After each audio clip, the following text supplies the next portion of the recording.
Ever wondered what the Russian leader Vladimir Putin's secret 1.5 billion palace looks like? Today I'm going to show you. The residence overlooks Russia's Black Sea coast and is built on a block of land with a total area of 74 hectares, 180 acres.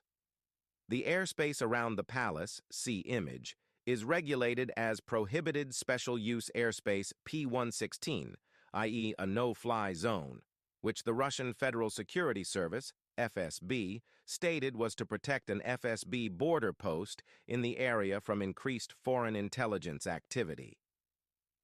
There are a vast number of buildings on the palace complex, including a house with an area of 17,700 square meters, 191,000 sqft, an arboretum, a greenhouse, a helipad, an ice palace, a church, an amphitheater, a tea house, guest house, a gas station, an 80-meter, 260 ft bridge, and a special tunnel inside the mountain with a tasting room. The main building boasts a large indoor swimming pool, aqua discotheque arrangement, spa, saunas, Turkish baths, meat and fish shops, vegetable and dessert shops, a warehouse, a reading room, a music lounge, a hookah bar, a theater, a cinema, a wine cellar, a casino, and about a dozen guest bedrooms. The master bedroom is 260 square meters, 2,800 sqft in size. The house was designed by the Italian architect Lanfranco Cirillo, who has designed properties for many of Russia's elite. On 19th of January 2021, 2 days after Alexei Navalny was detained by Russian authorities upon his return to Russia, an investigation by him and his Anti-Corruption Foundation, FBK, was published accusing President Vladimir Putin of using fraudulently obtained funds to build the estate for himself in what he called the world's biggest bribe. Navalny said that the estate is 39 times the size of Monaco and cost over 100 billion rubles, 135 billion, to construct.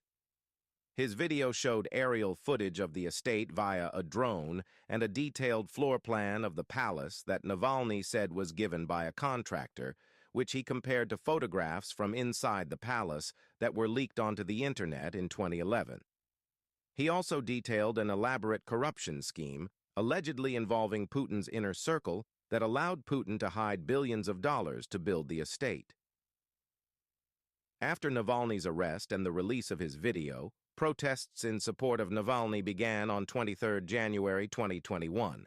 In response to the claims, Putin said that the palace had never belonged either to him or his family. The BBC Russian service spoke to several construction workers who said they worked on the palace between 2005 and 2020, confirming several of the allegations made in the FBK investigation, including that the palace was being rebuilt due to mold.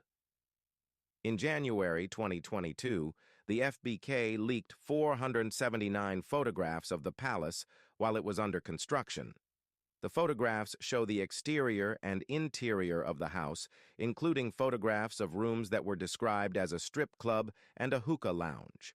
Financing claims. Chart: scheme of interaction between companies and cash flows involved in financing of the construction of Putin's palace. A chart of the interactions between companies and cash flows involved in financing the construction of Putin's palace. In Kolesnikov's initial letter, and in subsequent media interviews, including to Novaya Gazeta, David Ignatius of The Washington Post, and Masha Gessen of Snob.ru, Kolesnikov provided an account of how the construction of the estate was financed by corruption. Kolesnikov said that in early 2000, Nikolai Terentievich Shamalov, a representative of the multinational company Siemens AG in northwest Russia, and somebody thought close to Russia's new president Vladimir Putin, approached Kolesnikov with a business proposition. The two men had known each other through business since 1993-1994, when Kolesnikov was Deputy Director General of Petromed, a St. Petersburg-based firm that specialized in the procurement of medical supplies. It was also through Petromed that Kolesnikov had gotten to know Putin, on whose behalf Shamalov said he made the approach. Putin had been head of the St. Petersburg Council on External Economic Affairs, which held a 51% stake when Petromed became a private company in 1992. Kolesnikov told Masha Gessen that Putin held 94% of shares in Rosinvest, with Kolesnikov, Shamalov, and Dmitry Vladimirovich Gorilov, director of Petromed and another friend of Putin from his time in St. Petersburg, taking 2% each. Rosinvest's interests included shipbuilding, construction, and lumber-timber processing. Kolesnikov is reported as saying that Abramovich and the other donors to health projects acted nobly, implying they were unaware that a significant proportion of their donations was being diverted into an investment vehicle allegedly run for the benefit of the president and his partners in Rosinvest. This is despite the huge sums involved and disputed claims that the relationship between Putin and Abramovich has been very close.